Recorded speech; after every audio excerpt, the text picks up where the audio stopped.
Welcome to the Great Detectives of Old Time Radio. From Boise, Idaho, this is your host, Adam Graham. If you have a comment, send it to me, box13 at greatdetectives.net.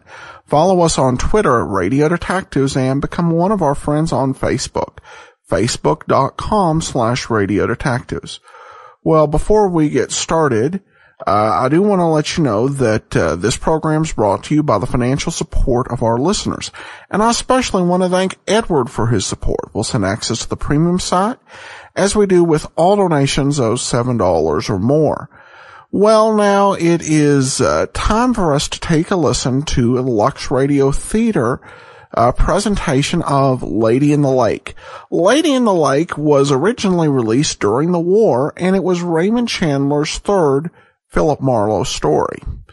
It starred Robert Montgomery, and the film was best known for something we won't see in the radio version because we're not seeing it, of course, and that is the point of view camera, where everything would be seen from Marlowe's perspective, and Marlowe himself, I think, is only seen a couple, 3 times in there.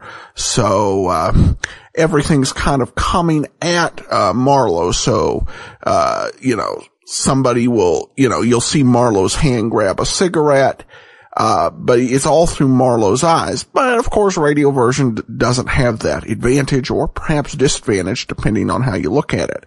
And we'll have more to say about the movie, the book, and, the radio drama. But now we go to the Lux Radio Theater for an hour with Lady in the Lake from February 9th of 1948. Lux presents Hollywood.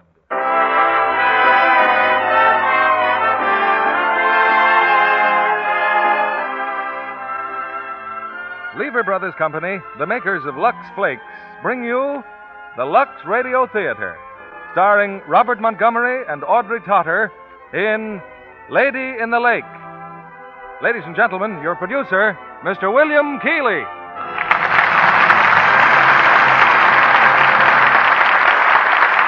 Greetings from Hollywood, ladies and gentlemen. Almost all of us, at one time or another, have a secret hankering to play detective. Tonight we give you that opportunity to join in solving one of the screen's most baffling murder mysteries. You'll meet the possible suspects, and you'll find the clues in Metro-Goldwyn-Mayer's thrilling screen hit, Lady in the Lake, based on Raymond Chandler's novel and currently playing in theaters throughout America. And you'll have the help of Robert Montgomery in the starring role of ace detective Philip Marlowe. Co-starred with Bob is that exciting new performer, Audrey Totter, who adds romantic interest to our story, at the same time that she stirs up plenty of action on her own. For women are often as persistent as men in tracking down the answer to a problem. And when it comes to the problem of caring safely for fine fabrics, they found a ready answer in Lux Flakes. Now, I won't say it takes any detective work to discover the merits of Lux Flakes, but their ever-increasing popularity does reflect on the smartness of our modern housewives. We invite them now to exercise that smartness in solving the mystery of the Lady in the Lake, starring Robert Montgomery as Philip Marlowe and Audrey Totter as Adrienne Fromsett.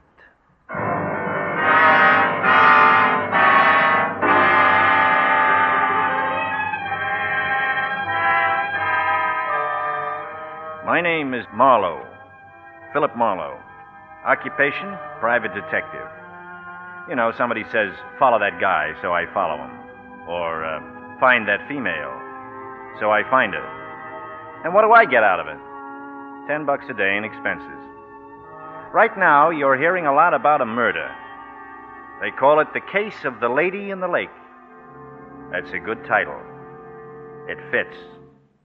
But what you've heard about is one thing, and the real thing is something else again. There's only one guy who knows that. I know it. I started finding out about it a few days before Christmas. I was tired of being pushed around for nickels and dimes, so I decided I'd write about murder. I pounded out a story and sent it to the Kingsby Publications Incorporated, specialists in literary gore. Oh, come in, Mr. Marlowe. To hear about the story you wrote. Yeah, I got a letter from a guy named A. Fromsett. I'm Fromsett. Adrian Fromsett, to be precise. Tell me something, Mr. Marlowe. Have you done much writing? No? You do very well for a beginner. Well, it's based on an authentic case. You run this publishing business all by yourself, Miss Fromsett? No, Mr. Kingsby runs it. Tell me, are there really detectives like the one in your story who never lie, cheat, or double-cross a client? Yeah, there are a couple of dopes like that. Good. Then you were writing about yourself.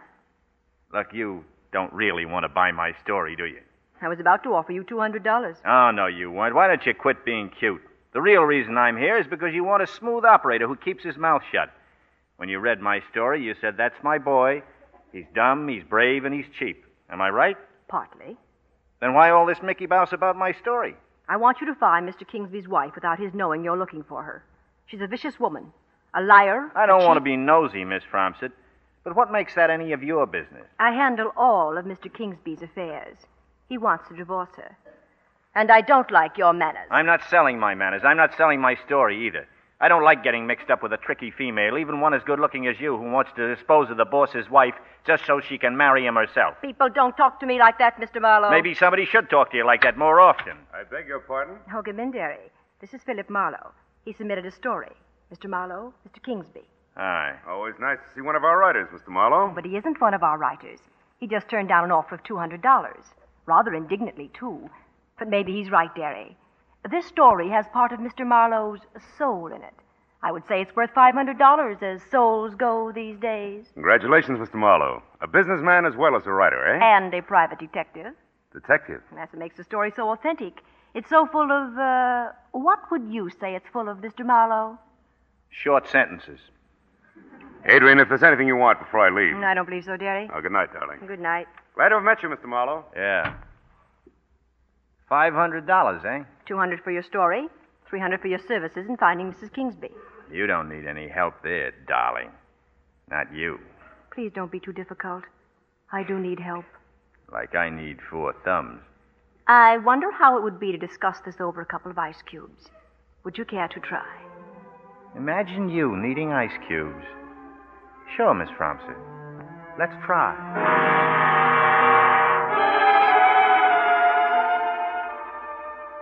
She had a very cozy apartment, Miss Fromsett did. She left me alone while she fixed a drink. I couldn't help spotting the telegram. It lay there staring at me on top of the piano. It was addressed to Darris Kingsby. Going to Juarez, it said, to get a divorce and marrying Chris Lavery in Mexico.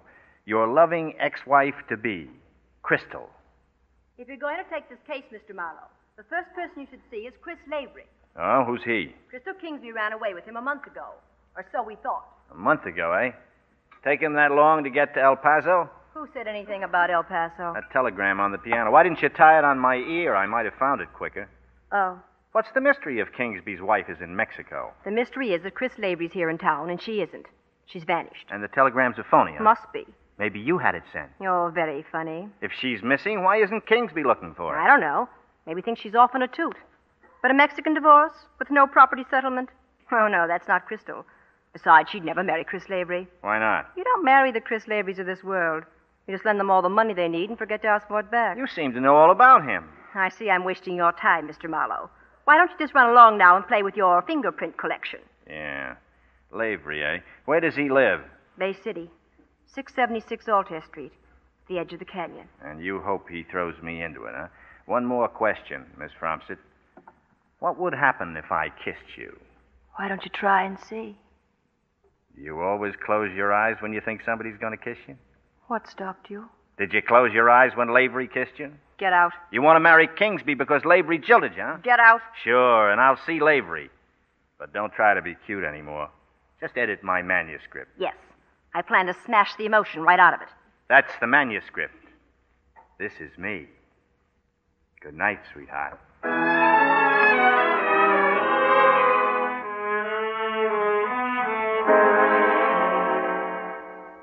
Yes, I'm Leifer, Mr. Marlowe. Come right on in, sir.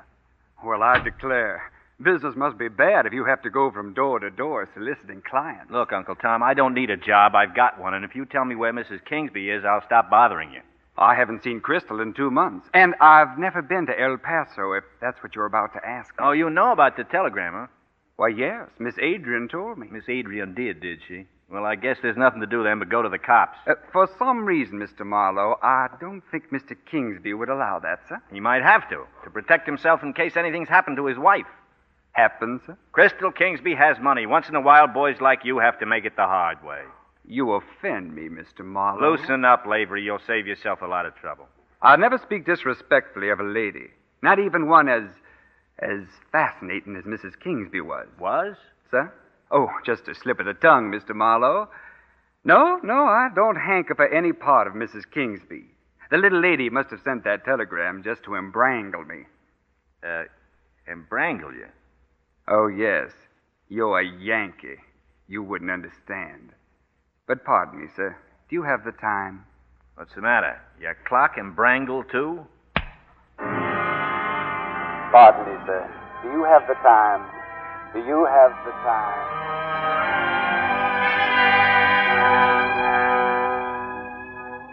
Shortening bread had let me have it when I looked at my watch. Brass knuckles, southern fried. When things came back in focus, I was in the Bay City jail. A detective opened the cell and walked me down the corridor. Like our jail, Mr. Marlowe? Fine. What's the matter? Your eye hurt? Oh, no, it's fine. When you came out of your blackout, you started slugging. I had to put you asleep again. Oh, fine. All right, wise guy, in here. Captain Kane wants to see you. Come in, Dagama. This is Marlowe, Captain. He likes our jail. Everything is fine. What's the charge, Captain? Drunk in your car, ran up over the curb and found you were out cold. This empty bottle was in your hand. Oh, fine. We don't think it's fine at all. The only reason I'm talking to you instead of the judge is that your papers say you're a private detective. You're on some kind of a case, aren't you? Sure, and my client slugged me, dumped me in my car, ran it up over a curb, and poured whiskey on me. Then he phoned for you boys. Maybe it wasn't a client. You're right.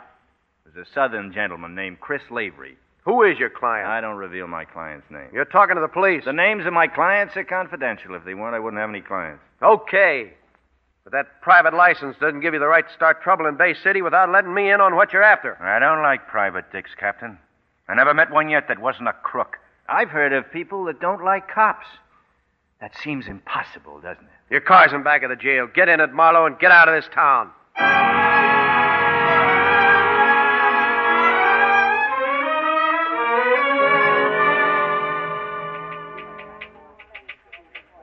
Good morning, Miss Fromsett.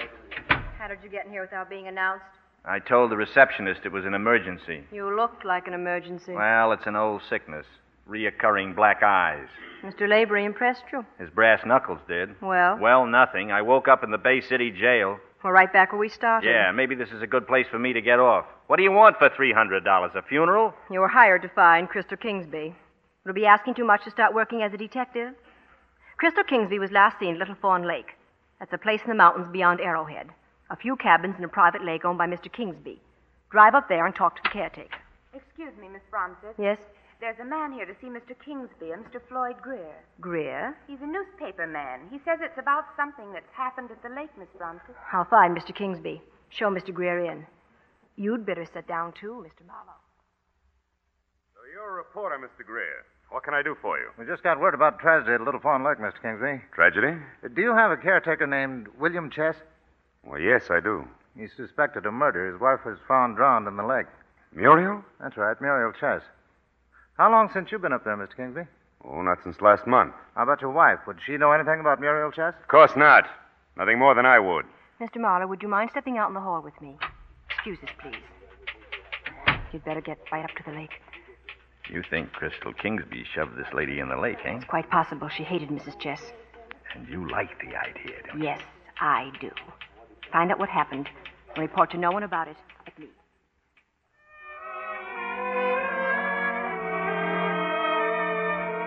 Little Fawn Lake. It reminded me of Adrian Fromsett, so beautiful and so cold. First she wants me to find Mrs. Kingsby, then she wants me to prove she's a murderer. She's a sweetheart, Adrian is. Well, I'm back in town at 4 a.m, and I go straight to Adrian's apartment. If I can tramp through the mountains, she can get waked up. You have to come here. Could have phoned, you know. I didn't have a nickel. You know something, Miss Fromsett? You look good in this light. What did you find at the lake? Snow. Who's being cute now? You are?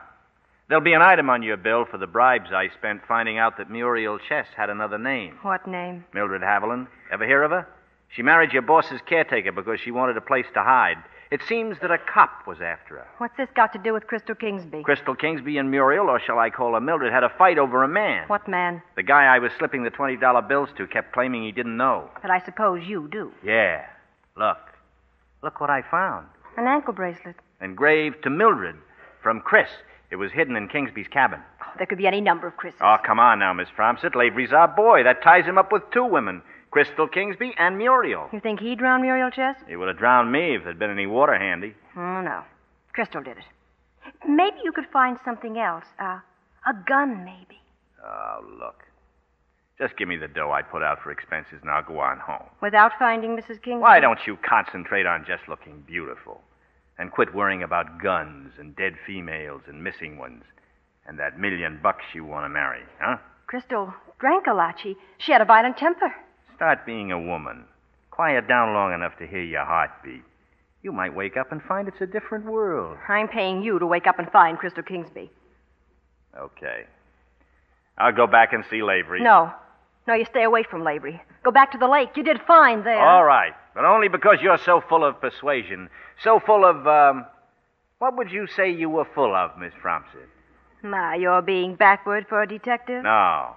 It's just that I'm tired playing around.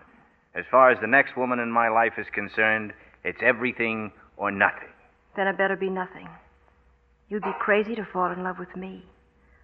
Phone me from the lake. Let me see now.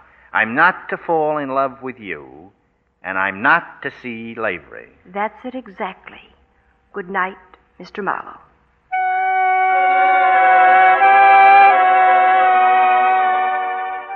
I got a little sleep, and then I went straight to Lavery's house. I rang the bell. No answer. So I just walked in. He'd forgotten to lock his front door. A woman was coming down the stairs. She had a gun in her hand and for some reason didn't seem at all concerned about my presence there. It's a disgrace. Just a disgrace. I rent this house to him and look at the way he abuses it. Well, just look at it. I'd be glad to if you wouldn't keep pointing that thing at me. This. Well, if you're one of Mr. Lavery's wild friends, you can get right out of here. I'm not even one of Mr. Lavery's tame friends. Cigarette burns on the furniture, carpet's all stained. Look, lady, look, would you All mind? I want is my rent. I own this house. I'm Mrs. Holbrook. Well, I'm truly enchanted, Mrs. Holbrook. And who are you, may I ask? Finance company, about his car. Behind in his car payments, too. I don't like that. I don't like that at all. Well, we don't like it either. If he was going away, you'd think he'd leave a check under the door or something. But, oh, no. All I found was this gun. I found it on the stairs. Here, you take it. I wonder why he'd leave it on the stairs. He probably had a hole in his pocket. So you've been looking for him upstairs, huh? You're a naughty girl. Why, I only wanted my money. I think I should call the police. On the other hand, maybe we should stop and consider. Finding a gun doesn't mean anything. Everybody keeps guns. Oh? Oh, do they really? And I'm sure the Bay City Police would frown upon us disturbing them over such a trifle. Oh, you think so? Just let the Ajax Finance Company take care of this. We'll see that you get your money. Well, if you think that I'm sure I can, Mrs. Holbrook. You be a good girl now and run along. Silly man. You know, you're sweet. Thank you, Mrs. Holbrook. Well, goodbye now. Oh, brother. As soon as she left, I went upstairs. It looked at first as if Lavery had packed a bag and blown town. On his dresser was a woman's handkerchief. I thought of Mrs. Holbrook, but the initials on the handkerchief were A.F. Then I became aware of a muffled sound, and I knew that I'd heard it vaguely ever since I'd come up the stairs. It was the trickle of water running in the bathroom shower. But I didn't bother to turn it off. Not when I saw the 5 bullet holes neatly drilled through the glass shower door. And behind the door, crumpled on the tiles, the body of that fine Southern gentleman, Chris Lavery.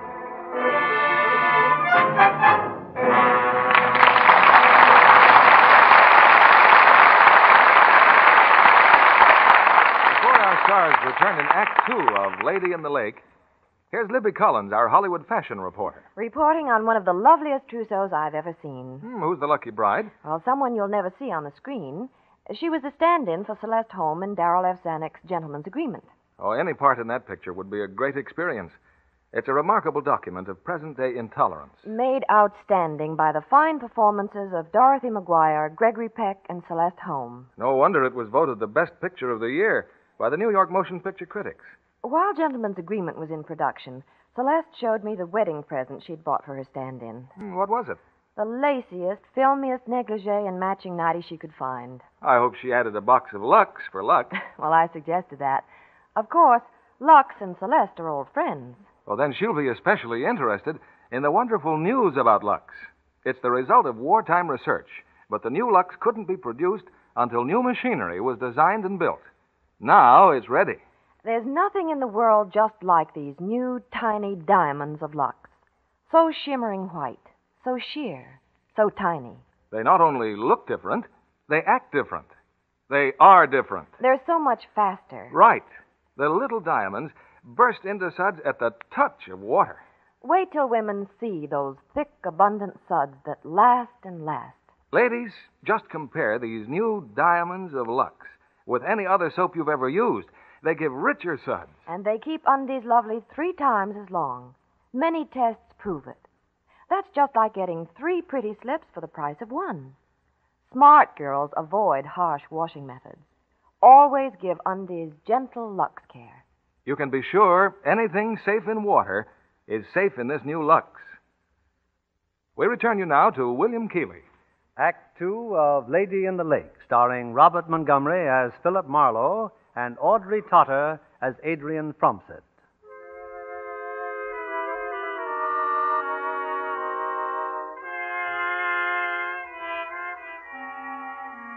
I didn't waste any time getting out of Lavery's house. I went straight to Kingsby Publications. They were having a Christmas party, but I managed to convince Adrian Fromsett that I wanted to see her alone. Are you trying to be funny, Mr. Marlowe? Where did you get that gun? At Lavery's house. Lavery's dead. This gun killed him. You hinted that sooner or later I'd find a gun. Were you afraid he'd talk, Miss Fromsett? You didn't go to the lake, then? No, and here's another little item for you. A handkerchief. Do you recognize it? The initials are AF. I don't have to ask the obvious question, do I? No. And so far, nobody knows about it but me. And whoever killed Lavery. Yeah, whoever killed him. Or was he the type of guy who kept this sort of souvenir? If I say no, that makes me a murderer, a good suspect. If I say yes, what does that make me? Human, maybe. What are you trying to do? Play the bright, hard lady? You're afraid of life, Miss Fromsett, and people. You don't give yourself a real chance. You never... Come in, Mr. Kingsby. Come in. What's going on? Relax, Mr. Kingsby. You've seen guns before. Maybe I lack a sense of humor, but Chris Lavery didn't think it was funny either. He's dead. Dead? Did your wife own a gun, Mr. Kingsby? What does my wife have to do with this? Break it to him gently, Miss Fromsett. Derry, I hired Mr. Marlowe to look for crystals. I've told you, crystals to be left alone. Oh, no, Derry. No, you didn't. What you said was you were tired to death of her. Well, I did... Oh, then you're not. Oh, why didn't you say so? I won't have you prying into my private affairs. The police may be prying into your private affairs, Mr. Kingsby. Your wife was mixed up with Lavery. He's dead. The evidence points to a woman. Now, does she own a gun or doesn't she? I don't know. Just what do you propose to do, Mr. Marlowe? Call the police. What else can I do? Will $1,000 make you change your mind? Ah. So your wife did have a gun, huh? Yes, but $1,000... Don't think I'm too proud to take it. I'm just too smart to get stuck with it. Very well. I'll tell the authorities anything they want to know. As for you, Adrian, if you think you're going to harm Crystal, you're very much mistaken. Derry. And understand this clearly. If I ever said anything endearing to you, it was because I was lonely. I don't intend to make the same mistake again. Did you say that for my benefit or yours, Miss Fromsett? Mine. All mine. So you lost me my $1 million. Aren't you smart? You deliberately forced a showdown with him. Yeah. You thought you'd make me lose Kingsby, and then I'd come flying straight to your arms. Tell me, Mr. Marlowe, do you always fall in love with your clients? Only the ones in skirts. Well, there's more than one Kingsby on the Christmas tree, Mr. Marlowe, and I'll shake one loose yet. Don't you worry. And as for you, you just haul yourself out of here and send me a bill for your failure. Merry Christmas. What? I said Merry Christmas. I'm glad to have met you, and have a good cry. Marlowe, wait. Why? Please, step into this other room. I want to talk to you. I don't know what your arrangement is with Adrian, but There isn't any anymore. Oh. Well, then I'd like to make one with you. Now, I know my wife has made mistakes, but no matter how things look, Crystal couldn't have killed anyone. She must be found and kept out of this. That'll be tough. You can name your own price. I'm imploring you to help me. And if we keep your wife in the clear, who do we pin the murder on, huh? Well, what do either of us really know about Adrian? Don't you know anything about her? Actually, very little. Oh, I was aware she knew Leifer, just how well I don't Just know. when I was beginning to like you. You want the facts, don't you? Sure, I want the facts. She fires me, you hire me. Happy Phil Marlowe, the boy detective. Where are you going? Back to Leifer's house. Oh? A little Yuletide celebration for the Bay City cops. You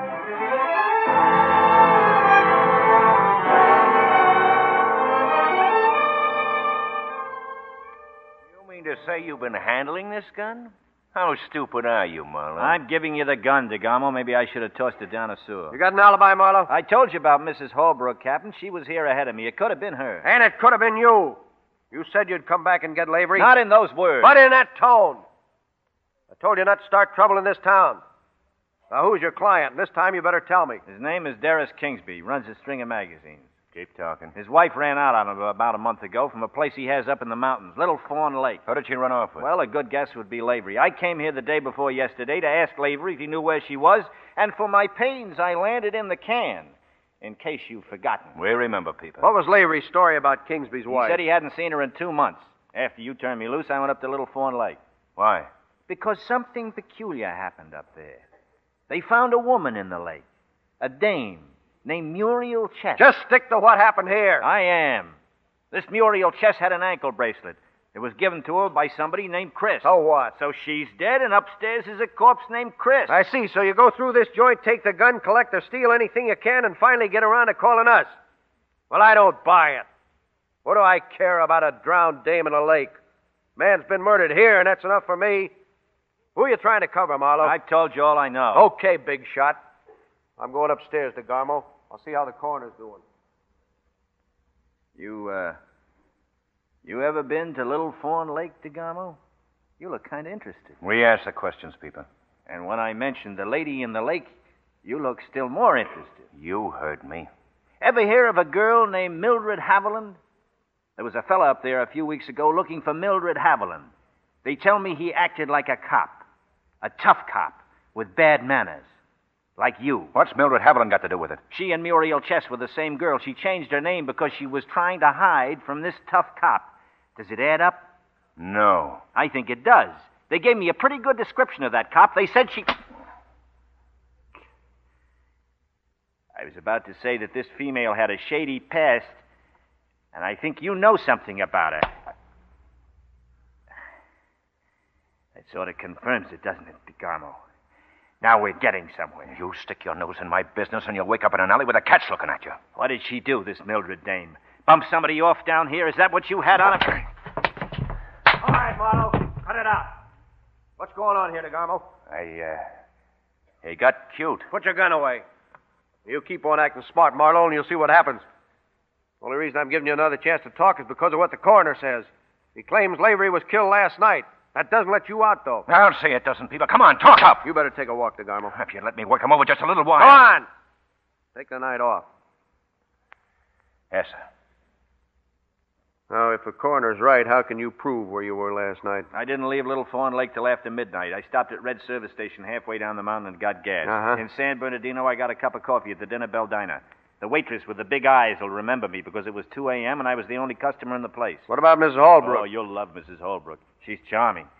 But I don't know where she is. One of my boys upstairs just checked. She's gone to Las Vegas. We'll have her back here tomorrow. That about winds up everything, doesn't it? Do you mind if I go now? There's still a charge of striking an officer. You funny guys kill me. Captain, before you toss me in a cell, did you ever hear of a dame named Mildred Haviland? No. That's the real name of that woman drowned in the lake.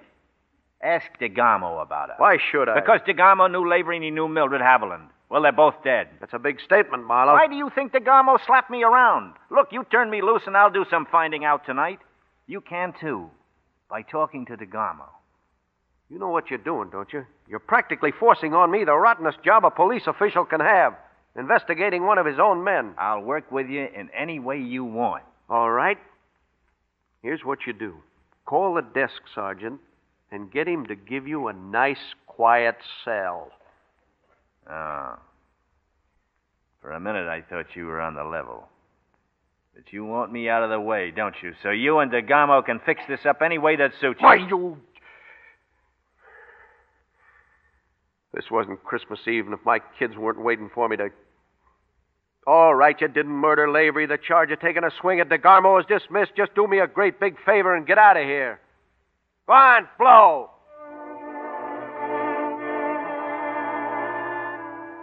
I made a phone call as soon as I left. I have a friend downtown on one of the newspapers. I asked him to dig up anything he could for me on Mildred Haviland. He said he'd call me at my hotel in an hour. Come in. Good evening. And a Merry Christmas to you, Miss Ramsey. I had to see you. Why? I didn't leave that handkerchief in Leifer's house. You still worrying about that? I read a story once about a killer who left clues around to point at somebody else. That was a story. Oh, I wouldn't kill anyone. I wouldn't. Oh, of course not. Just a nice, sweet campfire girl. I'm all mixed up tonight. If it turns out that you're the little girl who held the hot and smoking pistol, you're going to be really mixed up. You think I could do a thing like that? Yes. I thought you liked me. The girl I like won't be looking for $1 million marriage or trying to hang a murder on another woman. What will this girl do? Take care of me. Unglamorous, isn't it? Would you consider buying me a drink? No. I'm expecting a call. But there's a time and place for everything. This is Christmas Eve. See, I wasn't kidding. Hello? Dugan. Go ahead, Dugan. Here's what we have on the Mildred Haviland. She was mixed up in a suicide about a year and a half ago. Just a minute, will you? Hey, Miss Fromsett, would you mind leaving? I thought you were off the case. Who's your client now? I never reveal a client's name. It's Kingsby, isn't it? I have to eat, don't I? Blow me a kiss and close the door gently as you leave. I'll call you if I need you. Drexel 3. 3391. I'm sorry, Dugan. Well, this Mildred Haviland was a nurse for a doctor named Almore in Bay City. Almore, eh? So one night, Florence Almore, that's the doctor's wife, was found dead. A cop named DeGarmo investigated. Verdict suicide. What happened to Mildred Haviland? She disappeared right after that. Anybody figure Florence Almore was murdered? Just the folks. Mr. and Mrs. Grayson. Raised a big fuss at first. Since then, they've clammed up. Somebody scared them silly. Somebody has he? Where do the Graysons live? Bay City. Eugene Grayson. Name's in the phone book. I'm much obliged to you, Dugan.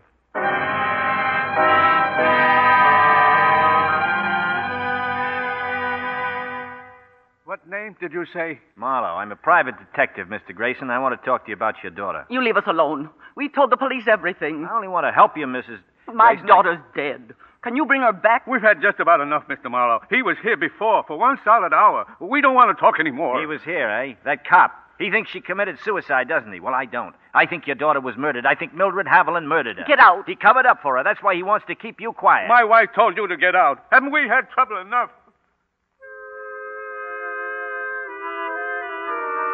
Leaving Grayson's house, I saw this other car down the block. 2 miles later, it was still on my tail. I stepped on the gas and cut across town, but I couldn't shake it. All right, then I'd stop. As I started to slow down, he pulled up alongside of me and turned a spotlight full in my eyes. At 40 miles an hour, you hit a ditch pretty hard. In the split second before I passed out, I saw who it was. DeGarmo.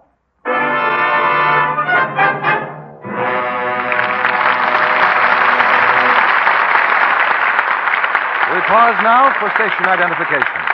This is CBS, the Columbia Broadcasting System.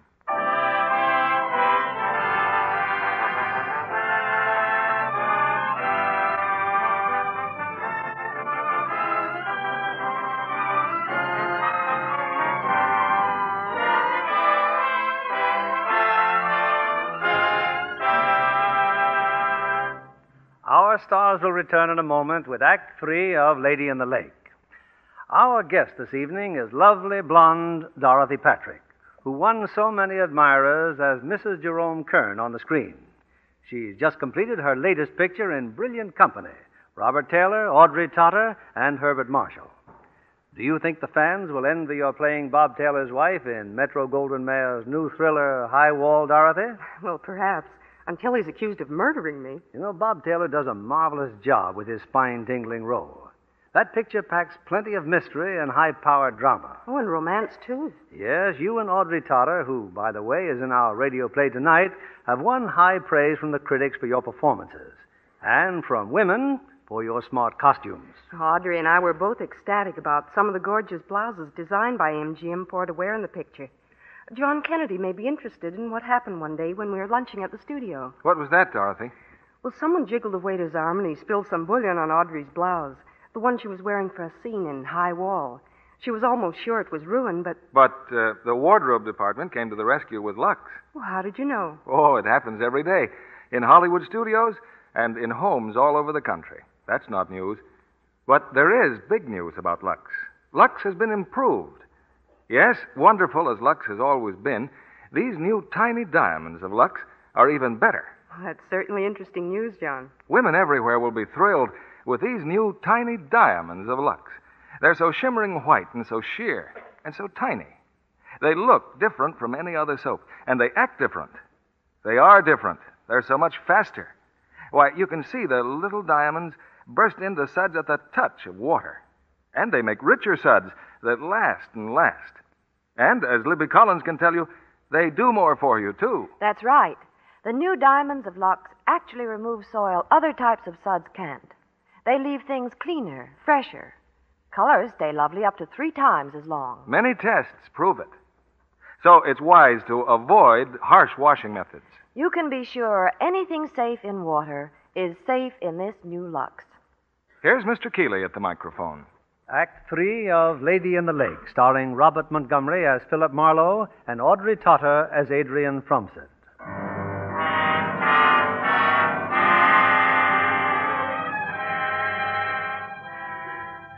I don't really know if DeGamo had figured on killing me in that crash or not.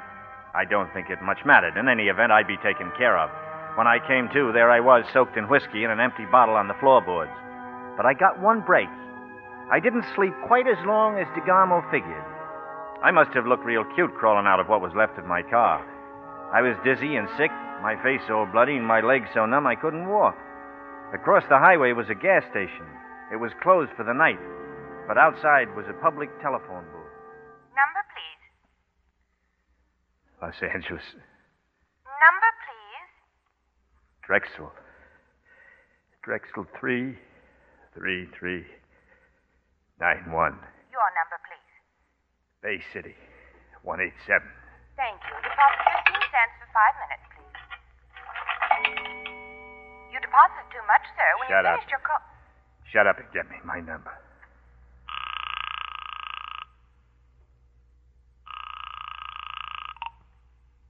Hello. This is Marlowe. Oh, so you've changed your mind. I'm in a phone booth in a gas station on the South Road. You're where? The South Road. 2 miles out. Supposed gas station. Why are you talking like that? Come and get me. Come and get... Hello? Hello? Hello?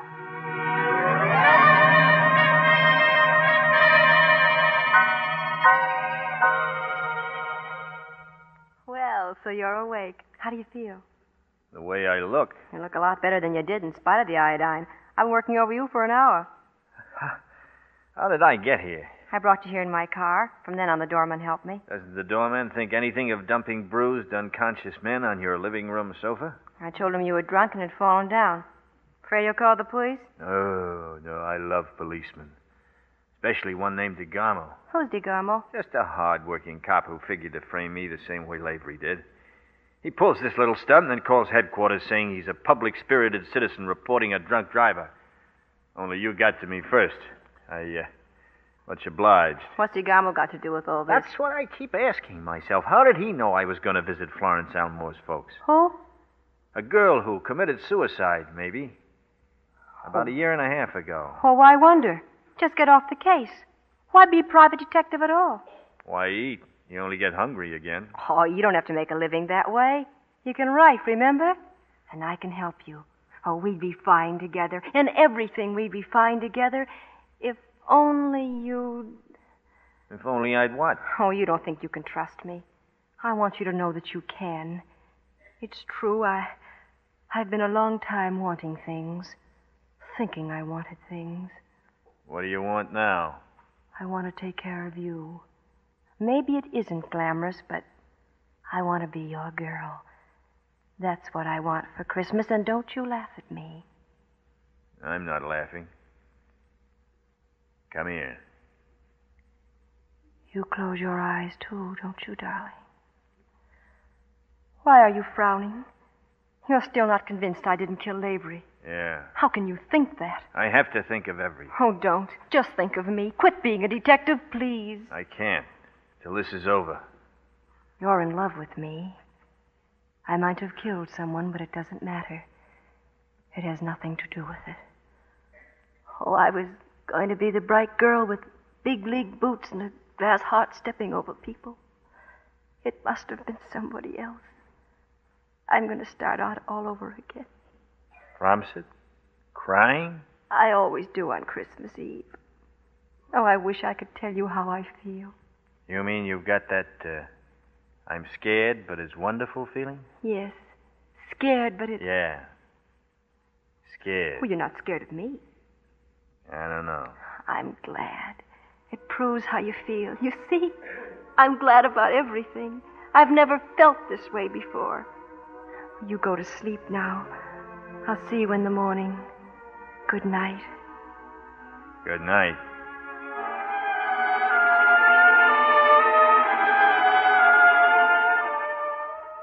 We were eating breakfast the next morning in the kitchen. She was like a little girl. I don't know, maybe it was because it was Christmas Day.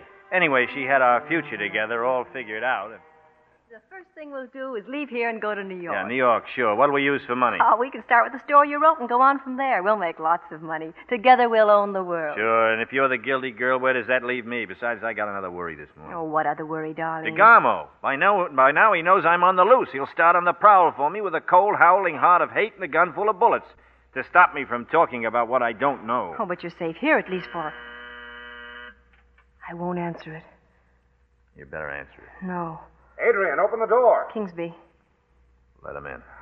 Just a minute, Darius. What's the idea? I've been phoning you for an hour. I've had the receiver off. Well, I thought you might know where I could find Marlowe. He knows. Oh, Marlowe, I've been searching everywhere for Yeah? you. I even went to the police. Oh, fine. They're looking for you, too. They happen to follow you here? Yes. 2 detectives have been following me all morning. Why didn't you invite them up? I don't know what your troubles are, but I have my own. All right, let's hear yours. Well, I've been trying to find you because, well, my wife's in Bay City. How do you know? Well, Crystal phoned me. She's in trouble. The police are after her. She needs money. She wants money, take it to her. With 2 detectives following me? Oh, no. You're going to take her the money. Oh, I am I? Look, there's $500 in this envelope. It's all I could raise on a holiday. It's worth anything to me to get it to her. You've used that word anything a couple of times. How much is anything? You'll get $5,000, Marlowe. That's a deal, Santa Claus. What's the deal? I don't want you near her. She's trouble. 2 people have been killed already. Maybe she has some answers. Well, what else can I do? Stay here and let the cops come after me? Oh, we'll figure out a way for both of And us. end up where? In a gutter with my teeth kicked in, smelling of whiskey I never drank, running down alleys?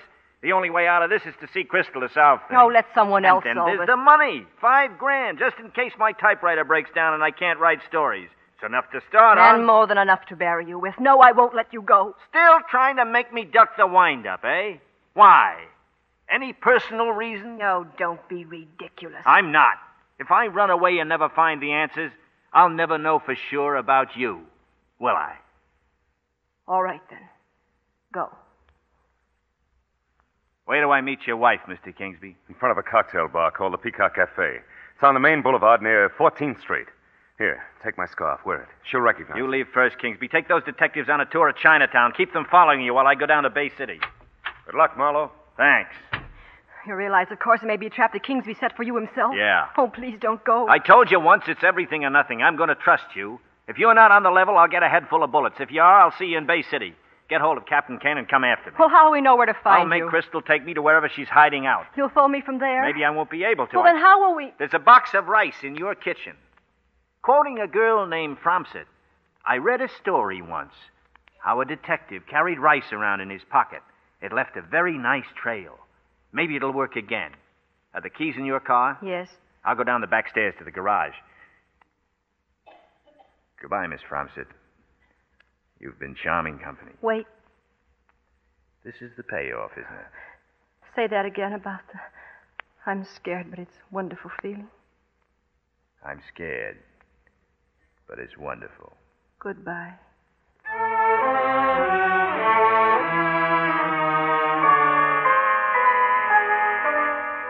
I didn't have to wait long in front of the Peacock Cafe. The girl hardly glanced at me as she walked over to a shop window next door and stood there waiting. I tried being casual as I sauntered up. Give me the money. You get right to the point, don't you, Mrs. Kingsby? Just hand it over. Where are you staying? What makes it your business? An envelope in my pocket with $500. $500. Do you want it, or would you rather just crab about it? Give it to me. I will, but not here. Come on. How far is it? Not far. I promised I'd phone your husband as soon as I found you. He can wait another 2 minutes. You can phone from my room.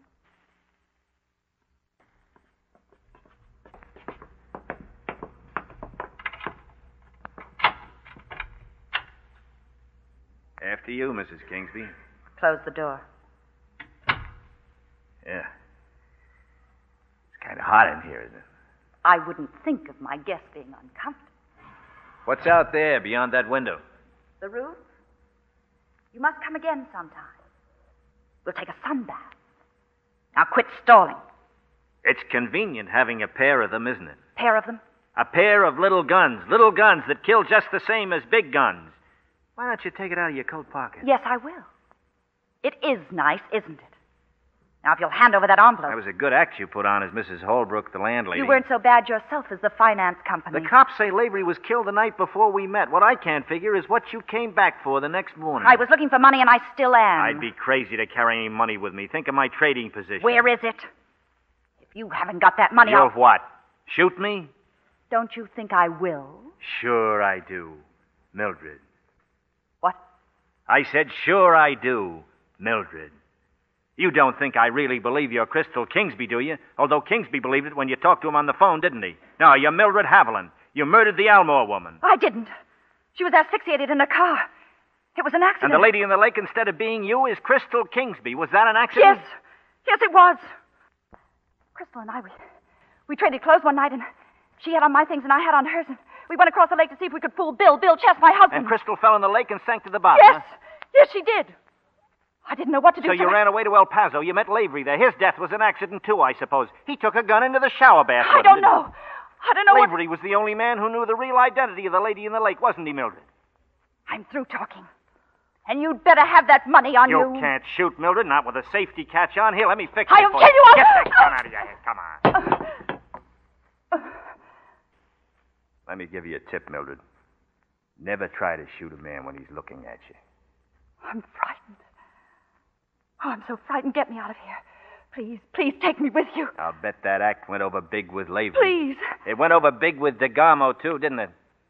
DeGarmo? He covered up for you on the Almore case. Every time you look at a man, he falls over, doesn't he, Mildred? I'm a nice girl. You don't understand me. I'm a nice girl. Yeah, you're a lovely girl. I'd like to play dolls with you. Who's that? The cops, Mildred. I invited them here to meet Crystal Kingsby. They're going to be quite surprised to see you. No. Oh, no, you wouldn't. Come in, Adrian, and bring the gallant Captain Kane with you. Get him up, Marlowe. DeGarmo, honey. Hit him with that gun, honey. Kill him, kill him. Stay just where you are, Millie. Don't talk to me like that, sweetheart. DeGarmo doesn't like you anymore, Mildred. Yes, he does, don't you, honey? You weren't expecting DeGarmo, were you? He was expecting the other cops, honey, not you. It's been a long time since he's seen you, Mildred. Ever since you double-crossed him. You ran away and changed your name from Mildred to Muriel and married that poor little guy named Chess. DeGarmo's been looking for you. Have you, honey? Why don't you laugh, Mildred? Like he's laughing. Take care of him, will you? Let's get out of here. You're not going anyplace. I thought you were dead. I wish you were. Because you're a murderer. And this time, dead's the way I'm going to leave you. Oh, that's crazy. You're talking crazy. I went crazy the night Florence Almore died, and you made a clown out of me. Even after you ran away, I still loved you. You made a bad cop out of me, Millie. But this is the end of it. Don't do it, DeGamo. She's the killer. Don't get yourself in any more trouble. Take her in if you're a good cop. Lay off, people. The Almore case won't come up. They'll convict her for Crystal Kingsby's murder or Lavery's. You'll be clear. I'll be clear. This is her gun. If she dies by it and you die by it, I'll be clear. Because I'll be the officer who investigates. You're a fool, DeGamo. I'm no fool. And I'll be a good cop. I'll be the best cop in the world. But she isn't going to hurt anybody again. No. No, please. Don't, honey. I love you. I'm your girl. I would never.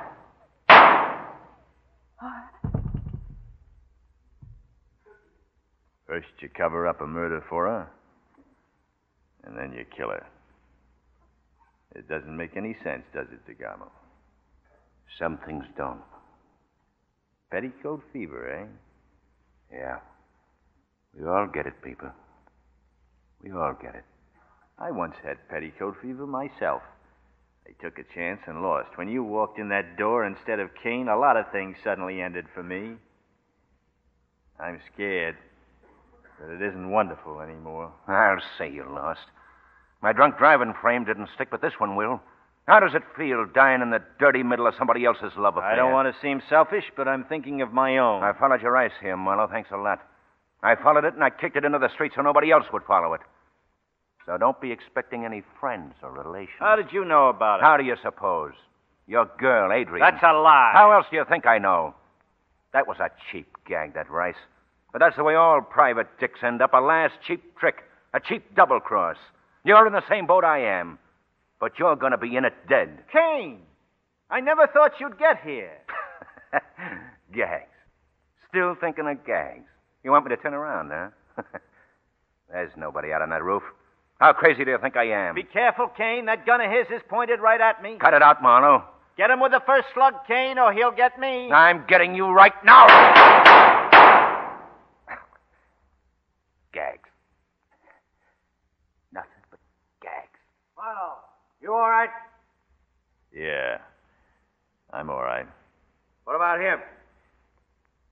Take a look. For his sake, I hope he's dead. I'd have been here a lot sooner, but he messed up your trail of rice. You get the story on all this? Yeah, I got the story.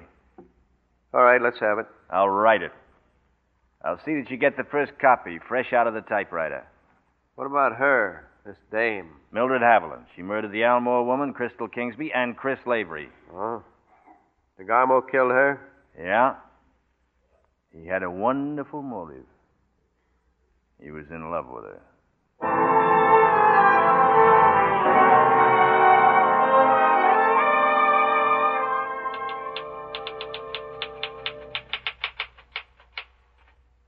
Well, I had promised Kane the first copy, and there it is. The grammar may not be so hot, but I'll let it...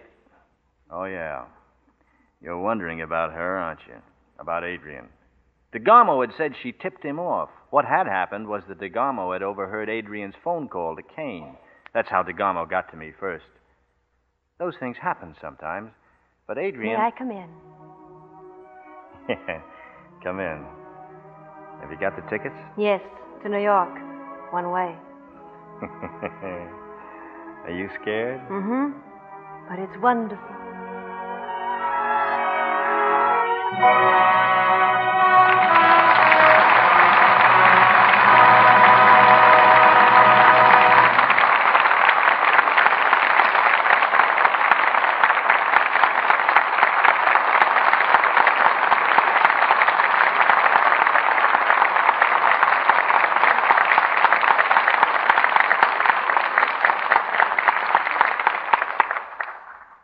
In just a moment, our stars will return for their curtain calls with a very important announcement for next week. Ladies, are you in Leifer Brothers' Sensational Fur Coat Contest?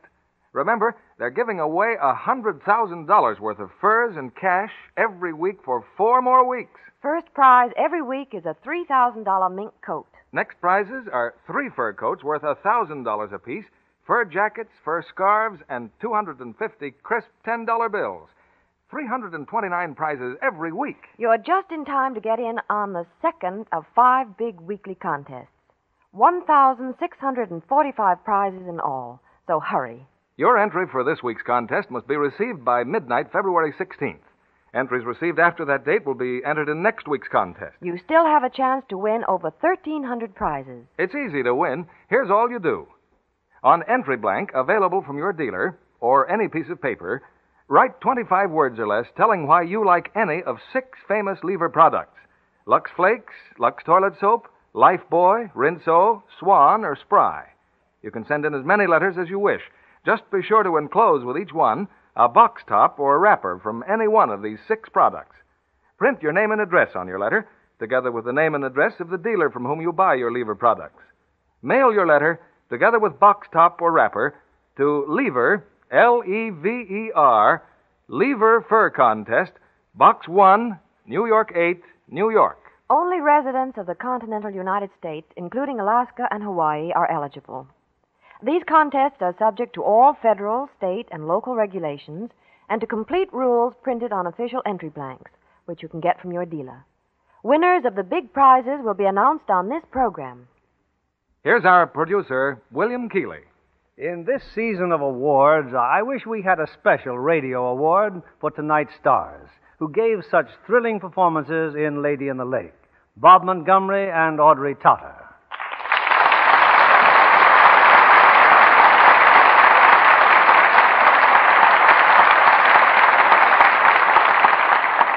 Bob, as one director to another, you deserve an orchid for your fine job of directing Lady in the Lake, for the screen as well as acting in it. Well, thank you, Bill. It did give me a chance to use a camera technique that I'd always been interested in. You mean letting the audience see the action through the hero's eyes? You might call it audience participation. Yeah. Whatever happens to me in the picture happens to the audience. Which is quite an experience for moviegoers. Well, it was quite an experience for me, kissing a man who wasn't there and talking to a camera lens. But I'm sure, Audrey, that every man in the audience got quite a thrill from the illusion of playing opposite Audrey Totter on the screen. Tell me, Bob, are you going to use that same technique again sometime? Well, it's a little early to say, Bill. But Audrey and I are currently making a picture together at Universal International called The Saxon Charm, which we look forward to with great interest. Bill, John Kennedy mentioned earlier a very important announcement about next week. Yeah, something special coming up on Lux. One of the most exciting evenings of the year. In fact, one of the year's outstanding events in radio. Not because we say so, but because theater-goers all over America have said so, in selecting their favorite motion picture for 1947. Well, what picture is it, Bill? Don't keep us in suspense. I'm sorry, Audrey, but we're pledged to secrecy. You mean you can't tell us a thing about it? No, you'll have to use your imagination. But I can assure you it's the motion picture that moviegoers of America voted most popular of all in 1947. Not only that, but we're presenting it with 2 of America's best-loved stars who helped to make the picture so delightful. How was the picture selected, Bill? Through a nationwide poll conducted by Dr. George Gallup's Audience Research Incorporated for Photoplay magazine, the winner to receive Photoplay's coveted Gold Medal Award. The name will be announced in Photoplay magazine's next issue, which reaches the stands this Wednesday, February 11th. Till then, our lips are sealed, except to say that it's the play that our audience themselves selected, the one above all others you'll most want to hear, with 2 superlative and famous stars. You've got me so curious now, I've got to listen, Bill. I certainly wouldn't miss it, Bill. Good night. Good night, and be sure to listen in next Monday.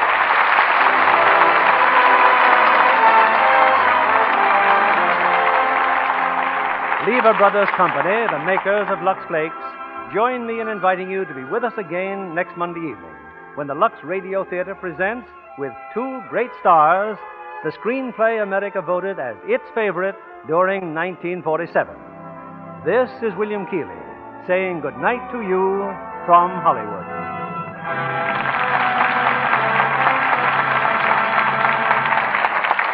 If you're a young man from 17 to 31, the United States Navy offers you perhaps the greatest opportunity of your life to continue your education, enjoy high pay, clean living, travel, and adventure in a service that has won the admiration of the world.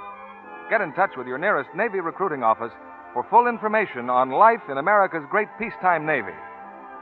Audrey Totter appeared by arrangement with Metro-Goldwyn-Mayer, producers of Sinclair Lewis' Cass Timberlane, starring Spencer Tracy and Lana Turner.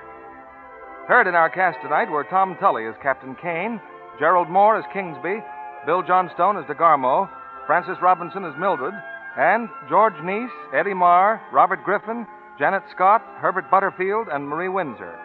Our music was directed by Louis Silvers. This program is rebroadcast to our men and women overseas through the worldwide facilities of the Armed Forces Radio Service. And this is your announcer, John Milton Kennedy, reminding you to join us again next Monday night to hear America's favorite screenplay of 1947. Pepsodent won by 3-1.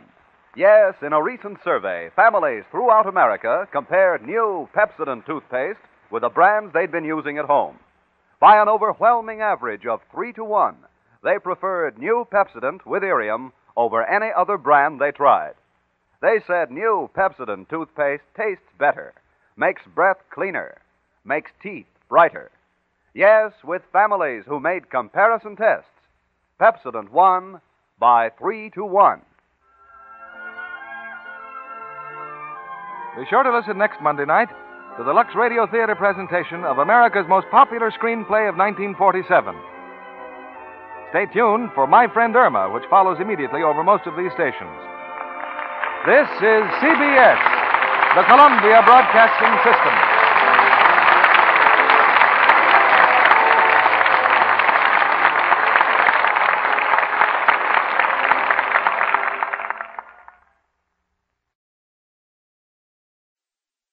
Welcome back. A very interesting performance. I have to say, there's so much to say about this. There were three major portions of Lady in the Lake that were different from the book in the movie. Those three portions are the beginning, the middle, and the end. I'm not going to go through step by step everything that was different. Because while I could do that, you wouldn't listen all that long. Probably the big thing was the romance angle wasn't in the book. There was a little flirting between Marlowe and the secretary, and it was actually the missing woman's husband that hired Marlowe. I don't know what it is about the radio version, but the whole romance really does come off as particularly weak in this story. There's also a bit of a problem with the way that Montgomery played this, I thought. Montgomery actually went into the Navy in 1941, and this was his first big film after World War II. And I can't help but wonder if that was the problem here. Because the way he plays Marlowe's, it's got a very 1930s feel to it. It's very different from, I think, the much more appealing work that was done by Dick Powell and Humphrey Bogart in playing the role of Marlowe and bringing that to the big screen. And when people take a look at the 40s films, invariably, it'll either be The Big Sleep or Murder My Sweet that will end up the number one and then the other number two. This one will definitely always be number 3 of the 4 films that was made. And it just seemed like he was trying too hard. Now, Robert Montgomery, very talented actor. And I think that he would go on to do some great work over television, but I think he just overacted on this.